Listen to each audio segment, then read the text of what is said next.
Welcome back to the Criminal Connection podcast for part 3 of the King of Clubs weekly series. I hope you've been enjoying it so far.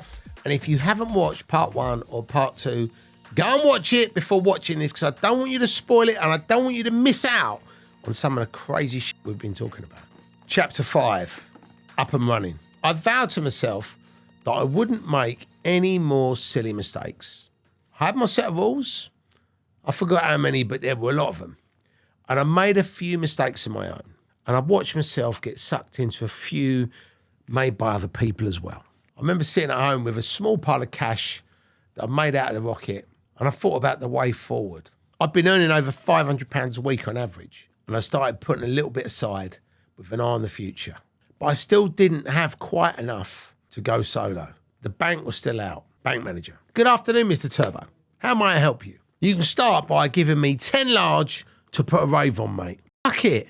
Here's 20. Put 2 on. I mean, it just doesn't happen like that, does it? Hang about, though. What do banks give you money for? I decided to get myself a house. I knew someone who worked in a council, and I had a word in his show, because I wanted to get an ex-council property. So I found one, and that did 2 things. First, I rented it out, which brought me in a steady income. That's something that bank managers like to see. Second, it got me in the door and sat in front of the geezer asking for a home improvement loan.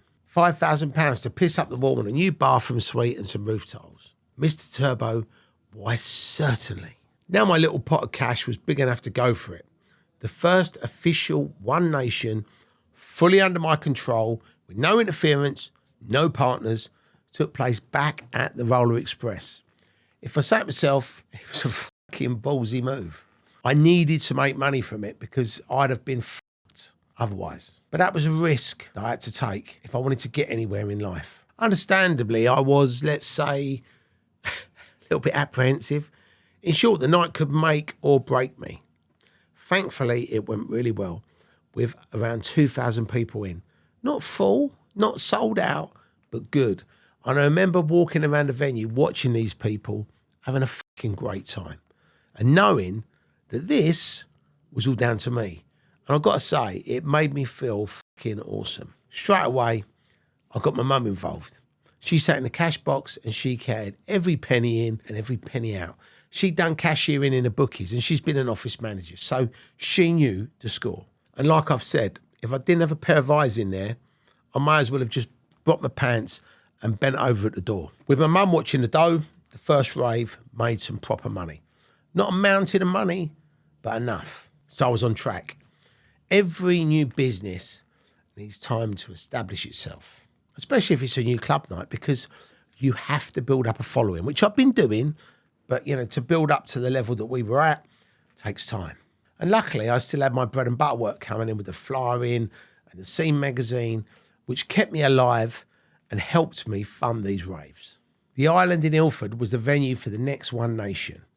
And this time, we sold out. Another big 3,000 capacity venue.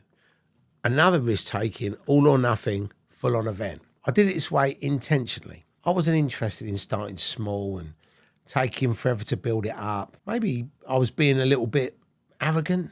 Jump in at the deep end. Fuck it. I'm either going to sink or I'm going to swim. And I think that was the right kind of challenge for me. What is the point of being safe? As the great philosopher, Mr. Derek Trotter, a.k.a. Del Boy, once said, he who dares wins. I quickly worked out a formula. I tried to avoid anywhere where there'd been shootings or serious muggings or stabbings. But as you'll see later on, that was next to fucking impossible. 3 months out from a given event, I get my flyers designed. I sort of designed it roughly. I'd sort of had a theme, like Clash of the Titans or the Valentine's Experience or the back-to-back Payback. And I'd found a new artist that I started to work with in Kent, and his name was Damon, and he had a company called Design Asylum, and he'd work them all up from there. I actually called my promotions company Diamond Promotions, because I'm a diamond geezer. So we'd have a little diamond on the front, and on the back would be a list of all of our ticket outlets, which were all up and down the country. There'd be like a phone line, a helpline, which my mum manned during the day. There was recorded messages at night. and everyone's mobile numbers were on the flyers. We'd have similar posters done for the record shops advertising the event and the lineups. The DJs then, as they started to get much bigger, they all started to go through agents. So around this time, I'd be sorting out my lineup with them. And at the time, we were paying them like £100 to £150 an hour. Our security team would be booked and sorted, and we'd have the tickets watermarked and hologram printed. 6 weeks out, we'd do a big mail out, and then we'd also deliver all our flyers, posters and tickets to all the record shops together with tape packs of the previous event. A week before, we'd advertise on Kiss FM and the best of the specialist drum and bass or UK garage pirate stations. Most of the DJs would be playing for us at some point or other, so they'd always plug it and give away tickets. In the early days, I'd have a meet on site with the production companies for the lights and sound until they got to know what I wanted. They'd ask how much I wanted to spend, I'd do a ticket count, and if the night was selling out, I'd pay out a lot more.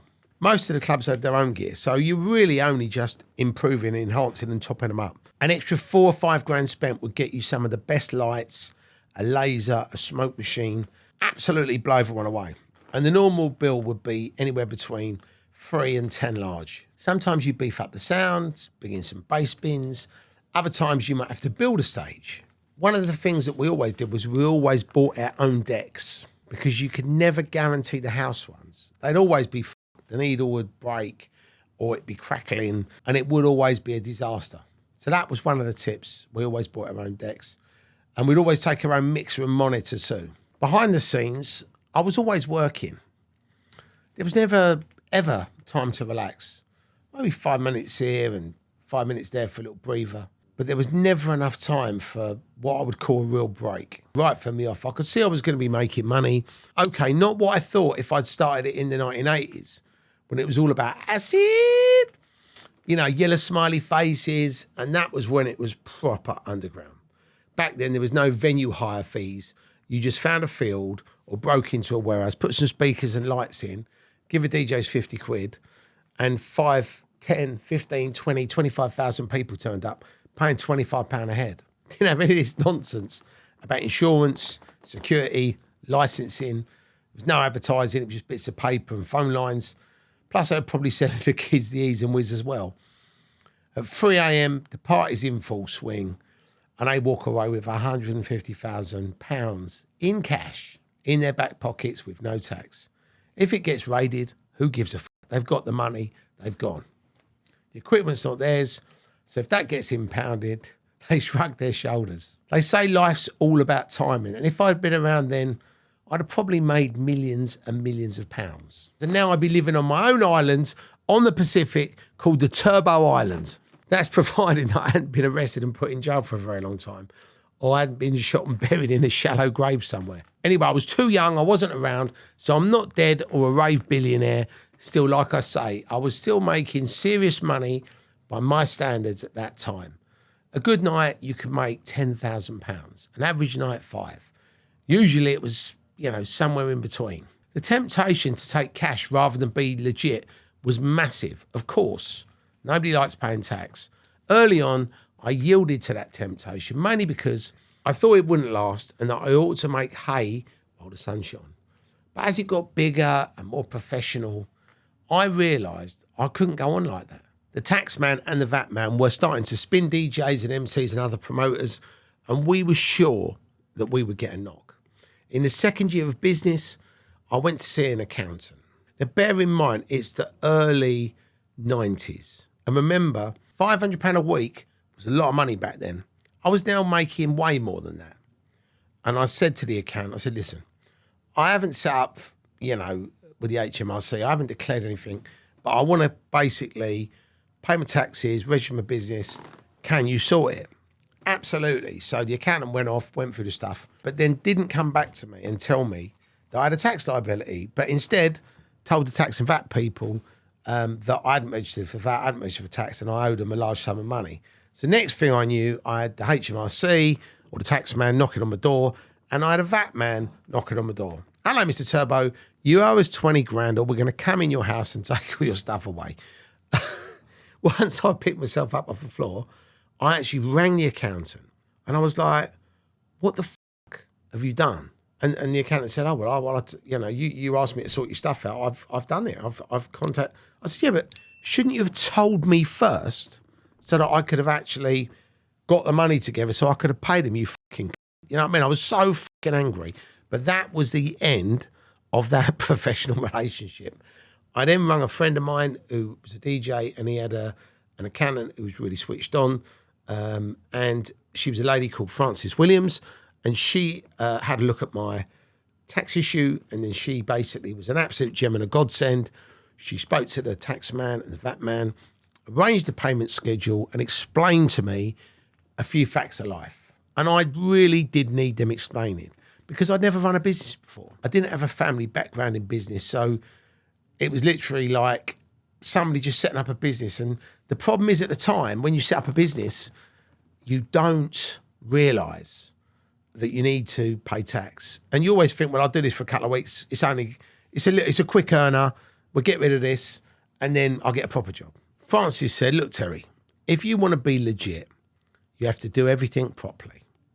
You need to declare all the money you make. You can take the odd amount of petty cash, but everything else has to go through the books. It was depressing advice in a way, but it was sound advice too. And I was glad I took it. I like being clean. I could spend my day without worrying that somebody was looking over my shoulder all the time. Early on, One Nation caused me one or two problems with promoters who'd used my turbo promotions for their flyering. Because I was doing my own events now, they thought that I somehow wasn't going to be promoting theirs as full on as I used to, which was utter bollocks. I never do anything unless I give it 100%. That's how I am. It was all jealousy. I had to smooth it over as my flyering wages were going straight back into One Nation. So I couldn't really afford to lose that business. At this time, my mum was a massive help. She ran the office and dealt with all the paperwork and chased all the money that was outstanding, which kind of left me free to do all the creative shit. I was always thinking of things that no one else thought of. It was important for me to set myself apart from the others as much as I could. I needed to be unique, so I set up a database. From having people's names and addresses on the bottoms of the tickets and asking them who their favourite DJs and MCs were, the punters could get free membership.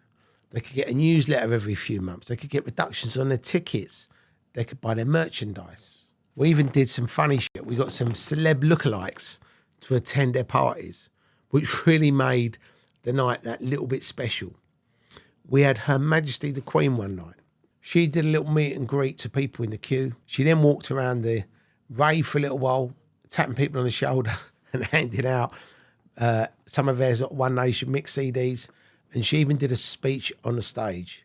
We also had Prince William, King Charles, Madonna, Posh and Bex. We had them all. They all come in, they all walked around and well and truly done people's heads in. I bet there's still people out there now who think to this day that they met David Beckham at a One Nation rave. And all their mates just think they were on drugs. Well, it did happen. You were all right all along.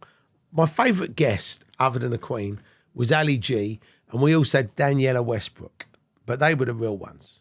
We got Sacha Baron Cohen just before he went massive. He was still perfecting Ali G, and it was brilliant to get him there. Daniela appeared right after all that shit about her nose went in the paper and her nose was going to fall off. She went up on stage, took the mic and shouted, "Just say no." The crowd fucking loved it. And we always spent money on the sound system. Every event we did, the sound system was always banging. And I'd always spend as much as I could afford. Same with the lights, same with the lasers. There was no expense spared because I knew what I wanted to see in a rave. I was a punter at heart. Though I never went, near the dance floor. I was too busy checking on security, sorting out the DJs, making sure everything was running properly. There was no problems. I'd relax a little bit.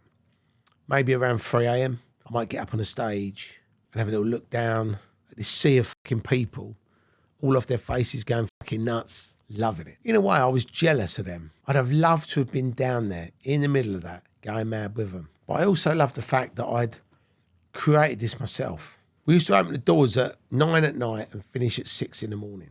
I'd have around 8 DJs in each room doing an hour each in a typical rave, with around 4 or 5 rooms. I had a drum and bass, that was always in the main room. There was garage in the next room. There was like an old school room, you know, with sort of slip mat and top buzz in the next. And there'd be an R&B room, and then there'd be a Stars of the Future room, which gave all the up-and-coming DJs that I sort of found out about or wanted to give a chance to, let them play and let them build up their careers. Early on, I stuck to tried and tested venues like the Roller Express, Club UN in Tottenham, and the Island in Ilford. Rave venues were always, for some reason, in the shittiest areas, the worst places, you know, places like Hackney, Dalston, Peckham, Romford. I mean, these places are all kind of nice now, but back then they were fucking hood, you know. There was never one in fucking Hampstead, you know, or Chelsea. We ended up going from strength to strength, starting to build up a good name for ourselves with the punters and the clubs. All the punters that come were obviously massively important. Something that a lot of other promoters seem to forget. Below the happy, smiling faces and the love everyone vibe, there was always a lot of mugging, thieving and street violence on the rave scene. Not everyone was on one, matey. Introducing a proper raw men's fashion brand that has untamed energy inspired by relentless warriors while remaining cheeky and rebellious. Simeon Saboteur is not just about style. This brand is a movement and a rebellion against the ordinary. This clothing is crafted for those that face life head on. Our new collection fuses classic design with modern edge. If you want to express your true warrior identity, strength and boldness, then join our tribe of real modern men. Explore our collection of casual wear, active gear and statement pieces that are as unique as you are. Our new collection is now live, and as a special treat for our Criminal Connection podcast crew, use this fantastic discount code BANANA5 on the checkout for an exclusive 5% discount off your first order. Visit www.simeonsaboteur.com. Check them out in the link below. There was the unity and there was the music, but there was always an undercurrent of violence. And I always remembered my own experiences as a young raver. One winter night in particular stuck in my mind. I went to a party at the Labyrinth Club in Dalston, in Hackney. We drove in London all the way from Camden with a bunch of mates, and we parked to kick up the arse away from the club. Even on the way to the club from the car, we thought we were going to get turned over. It was crawling with shifty-looking geezers hiding in the shadows and following us to the doors. Do you want any gear, mate? You know what I mean? So I was paranoid about coming back out of the place. If that's how bad it was, fucking getting in. But we still had a really good night. But when we come out, we got to the car, and this must have been a good 7 hours later, as all the windows had been smashed in. It was fucking freezing cold. We were sweating from the club. We were practically frozen solid by the time we got home. We had the heater on and the dashboard blasting onto our faces. But we couldn't feel any of it because it was so fucking cold. From then on, I fucking hated that place, and I never went back. I wasn't going to have any of my own punters turning against any of the venues I was using and events like that. We worked fucking hard to keep the scum away. And a lot of ravers choose to come to events because they knew they'd be safe. No one worked harder anywhere in the country because no one else cared as much about their customers as we did. I actually remember doing flyers once outside a competitor's rave. I was talking to the promoter when a guy came over and said, "Are you the promoter?" The promoter barely even acknowledged him. Looked at him like the kid was a piece of shit. "I've just been mugged," he said. "So what do you want me to do about it?" said the promoter. For me, this was fucking bang out of order. For starters, men don't like admitting to being mugged. So it must have taken that boy or that man a lot of courage for him to come up, find the promoter, and actually tell him that. And to make matters worse, he'd now been made to look a fucking cunt by the promoter. I actually wanted to fucking turn around and give the promoter a fucking clump. But I was there asking for money I was owed. He really didn't give a fuck about any of the punters. It was all about his bank balance. His attitude was fucking shit. I know you can't sort out everything in the world, but you can at least try. Our hardline approach worked for the clubs too. There were a lot of these dodgy fly-by-night promoters on the scene. So I struck deals where we'd hire a place for the rest of the year, provided they didn't let promoter X and promoter Y have it during that time. I'd always give them a load of dates and I'd give them a grand deposit up front. It was a win-win. They could plan ahead and I could make sure the venue didn't earn a reputation as a mugging central location because it wasn't being hired out to any shit promoters that didn't give a fuck. Half the time, the venue saw the benefits and always said yes, because good promoters that cared were hard to find. They knew I was in it as a career and that I actually cared, and I gave a shit about the venue, the staff, the music, the atmosphere, the bar, and the punters. The punters being number one. I wasn't just there to run 1,000 raves in a year and fuck off into the sunset. All the venues that we hired were guaranteed to be paid on time, every time, and that we would pack the place to capacity and there wouldn't be any aggro. It was actually a club owner's dream. Of course, a lot of them didn't see it like that. Typically, they charged £10,000 to hire a place, which is a lot of money to fork out just for a night. And once they started counting the tenors, as their eyes lit up, they started trying to hire the venue out every night of the week to a fucker. And if they added a few greedy extras on top, they can make 100 grand in a week quite easily. So what if the promoter was shit and they attracted scum? They didn't give a fuck. If there were any incidents, it was nothing to do with the venue. As long as the building was still standing the next day, it was a success. Totally irresponsible in my book. Listen, I'm all for packing a venue out, but not mixing a bunch of decent punters with any amount of scumbags. The knock-on effect was that the police began shutting some events down because they weren't safe to go to. We never had that problem. Our crowds got bigger and better, and the buzz around One Nation started getting really, really serious. By now, I was making good money out of every single event I did. A really good night would clear sometimes 20 large. We boosted the income with tape packs. At each event, we'd have a line into the decks, recording the DJs and the MCs and all the music. Afterwards, we'd take the raw DAT tapes to a production facility and they would transfer this onto C60 cassette tapes. 8 of these would cover the whole night and we put them in a nice little pack and sell them for £20 a pop. On average, you might sell 500 or even 1,000 of these, which was nice additional income. We sold these directly to our members through the mail out and also through the record shops, who also flogged their tickets, and the kids would call in every week or two to pick up a new One Nation tape pack. And then they would spend the next month driving around in their XR2 or XR3i with a sunroof open, blasting out the sounds, annoying everybody. The tapes went everywhere. It ended up selling in their thousands. It wasn't all plain sailing. I mean, nothing is. I ran a rave at the Adrenaline Village one night, squeezed an extra night into my schedule because I was getting greedy. It sounded simple. Every time I put an event on, I'm walking away with a minimum of 10 grand. So why not just do more events? I learned a painful lesson about greed. I picked the wrong night. It was a disaster and I lost 10,000 instead of making it. Now, that is a lot of money to lose and I was fucking devastated. Apart from anything else, it wasn't like I could afford to lose it. Although I was earning a lot, I was spending a lot too. Some was going back into One Nation and some was going on clothes, cars and birds. The rest was being saved for the rainy day that I always anticipated I didn't ever want to dip into unless I absolutely had to. A lot of promoters weren't like that. They'd do an event, make 20 grand, go on holiday for a month, they'd do a load of gear, fuck a load of hookers, go shopping and come back with no money, thinking, right, let's go and put another event on. I had no plans for the future. I wasn't like that. For every pound I spent, I tried to put a pound away. I'm a natural worrier.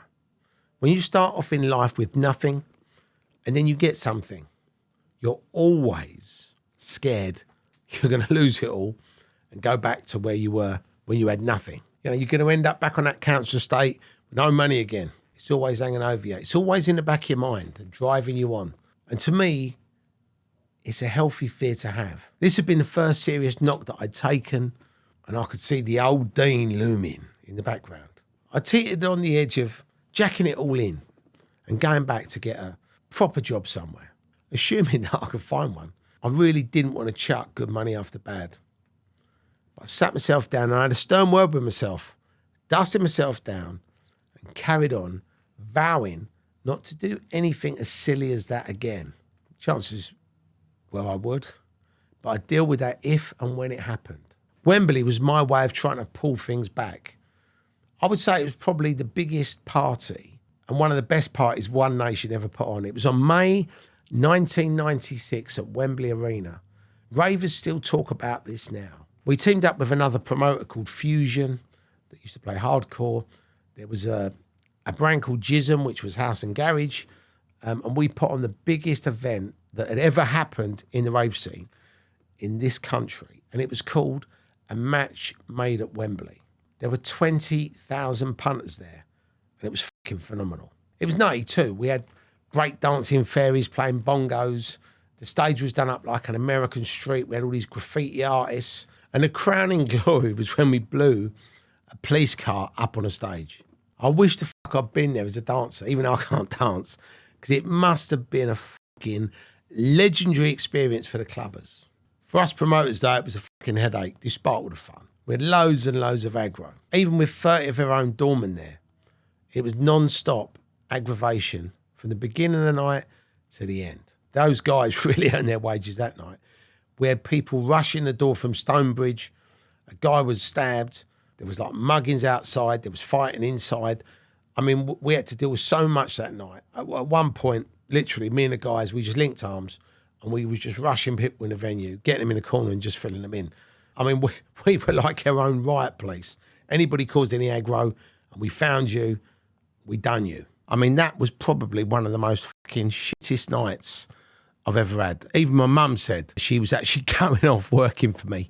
I was so fucked when we finished that night. And I only managed to make $6,000 out of it, which wasn't really worth getting out of bed for. Now, I know it sounds ridiculous, right, for one night's work, but when you're doing something on that scale, you kind of expect to make 10 times that amount.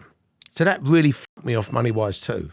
I'd obviously calmed my own lifestyle down quite a lot at this point.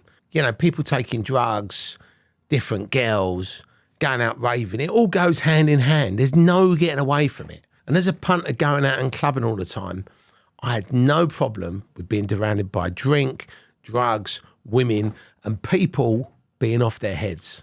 As a promoter, obviously things become much more different. When you're at work, all of this stuff is a total no-no. I mean, this was a serious business that I was in, and I was in it to make money. And you can't function properly if you're out your head on drink or drugs. Too many have tried and too many have failed. In fact, if you ask me, if you have anything stronger than a fucking Red Bull, you might as well throw the towel in. You saw what happened to those clowns, Paul and Ralph. And I don't just mean on the drug side. I mean, they make you wear comedy hats and write shit magazines. But apart from that, the old bill could close you down if they found your venues awash with drugs. So you had to make a strong show of keeping them out. And to be honest, we would batter the fuck out of any dealers who got out of line. And we used to search people coming in intricately. It was verging on full body cavity searches, shoes off, tops off. But for some reason, everybody still managed to fucking get something inside. I suppose it's just the same as with drug smugglers bringing stuff into the UK or into jail. I mean, for fuck's sake, if I ever got asked, I'd point to the searches and stuff. But the truth was that while we didn't want dealers or punters taking the piss, drugs were an essential part of the rave scene. So we did our bit and then stood back and let them get on with it.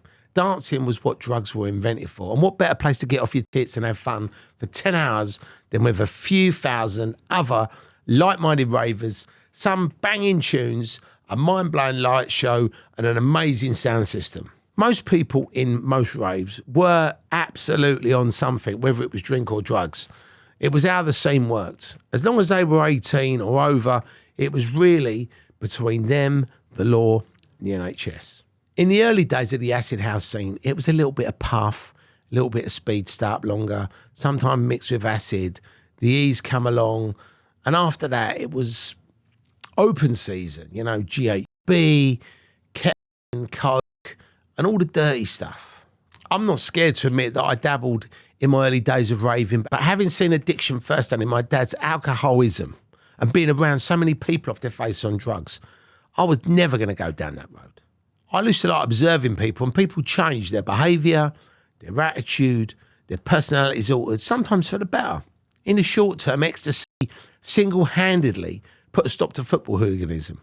But generally, drugs end up being for the worse over long periods of time. One geezer I knew had got his bird a wrap of speed and got himself a wrap of coke. He gave her the coke by mistake, and she went to the toilets to bomb the wrap.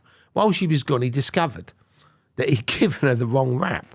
He went mad with her for necking it when it was his own fucking stupid fault. I've also seen what crack cocaine does to people. I mean, I've seen people on their fucking hands and knees picking up little bits of fluff and toenails off the floor in case it was something else that they could get high on. I mean, it was fucking disgusting, degenerative behaviour, and it made my skin crawl. Examples like this should be used in those Just Say No adverts to actually show how bad it can get. I don't know many people who've been part of the rave scene without experimenting with some kind of drugs. And those who say they haven't are probably fucking lying. Even Bill Clinton admitting to having a little fucking bit of puff a few years back. Although apparently he didn't inhale, did he? Come to think of it, he did not have sexual relations with that woman either. What a fucking geezer. He would be great to go out of a night out on. Can you imagine him out on a fucking big one? Whee, come on, Billy. He'd be like, I did not smash that man's head in. Okay, Bill, be on your way now, you little scallywag. Accepting drugs was something you had to do in a new culture. When I was going to the Sharon and Tracy clubs, it was accepted that everybody would binge drink as much as possible, try to get hold of some bird, have a fight later, get a kebab on the way home, and probably end up being sick in the gutter. At a rave, drinking so much alcohol would dehydrate you and send you to sleep when you want to dance all night. Drugs made most people feel great. They dance, they drink water, and they enjoy the night as much as the geezer in the kebab shop at kicking out time. I'd said goodbye to any of my excesses in 1994, knowing it was time to knuckle down and start being the kind of person I've been striving to become. It was the best thing I ever did. I mean, look, I love having a few drinks every now and then because there's nothing better than relaxing on a night out. But back then, I didn't even drink very often. I was running all these raves all the time, doing flyers, writing a magazine, phoning people, picking stuff up, and trying to pick women up at the same time. I didn't have any recreational time, let alone time for recreational drugs. Thanks so much for listening to this week's episode of The King of Clubs. Now, if you haven't been enjoying it, make sure you write us a letter to our complaints department. It's called F You, P.O. Box Do 1, Essex, FU2. Of course you're fucking enjoying it. It's stupid of me to even suggest that you're not, but thank you for tuning in, and make sure you tune back in next week. We've got part 4. Do not miss it.